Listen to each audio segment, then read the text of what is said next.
Untuk informasi lebih lengkap dan berita terkait, klik link deskripsi. Dan jangan lupa juga untuk download aplikasi CNBC Indonesia yang tersedia di Play Store dan juga App Store. Jangan lupa subscribe Kalau ya. kita lihat 23% untuk target energi terbarukan itu terdiri dari dua bagian. Yang pertama adalah untuk pembangkitan listrik, yang kedua untuk bahan bakar cair. Untuk pembangkitan listrik, dengan pertumbuhan listrik yang diperkirakan sekitar 5%, maka untuk mencapai target 23% itu kami menghitung kira-kira perlu tambahan pembangkit listrik energi terbarukan kira-kira 14 sampai 15 gigawatt sampai dengan 2025. Itu yang harus dibangun ya. Artinya apa? Kira-kira 3 sampai 4 gigawatt per tahun. Nah, untuk itu maka dibutuhkan investasi dari hitung-hitungan kami sekitar 6 sampai 5 miliar dolar setahun. Nah, investasi ini tidak mungkin bisa dipanggul sendiri oleh PLN, tetapi membutuhkan memang partisipasi dukungan dari swasta. Nah, kalau kita lihat memang yang menjadi persoalan di dalam energi terbarukan saat ini di Indonesia adalah ketidakpastian dalam regulasi. Jadi kalau pemerintah sebenarnya bisa memperbaiki ketidakpastian ini, artinya ada regulasi yang dibuat dan cukup menarik untuk meningkatkan minat investasi, maka sebenarnya kita tidak perlu terlalu banyak insentif fiskal.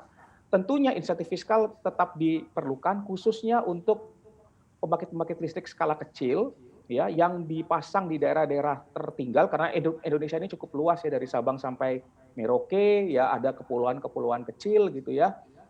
Yang di sana itu untuk membangun instalasi pembangkit energi terbarukan relatif lebih mahal, beresiko tinggi karena dari sisi tingkat permintaan juga yang rendah ya.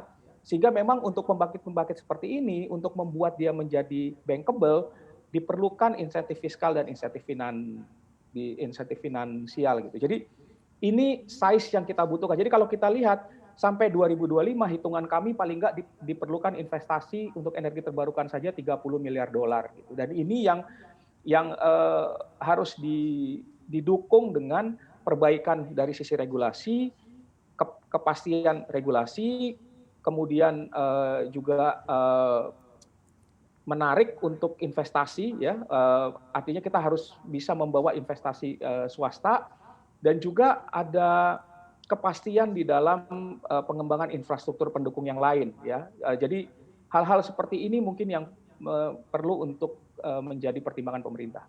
Pak Feby, tapi kalau kita melihat begitu ya, ada beberapa insentif juga yang dikeluarkan oleh pemerintah. Seberapa serius sebenarnya pemerintah Anda melihat dari kacamata Anda untuk energi baru terbarukan ini dengan melihat beberapa insentif dan juga policy-policy aturan yang sudah dikeluarkan hingga saat ini untuk menuju energi baru terbarukan? Hal ketidakpastian apa yang akan dihadapi seperti Anda katakan tadi? Ya, kalau kita bilang insentif yang diberikan oleh pemerintah untuk energi terbarukan itu memang cukup banyak dan apa yang disampaikan tadi, insentif fiskal misalnya ya berkaitan dengan pembebasan pajak, tax holiday, dan yang instrumen-instrumen lain itu sudah ada sejak tahun 2010.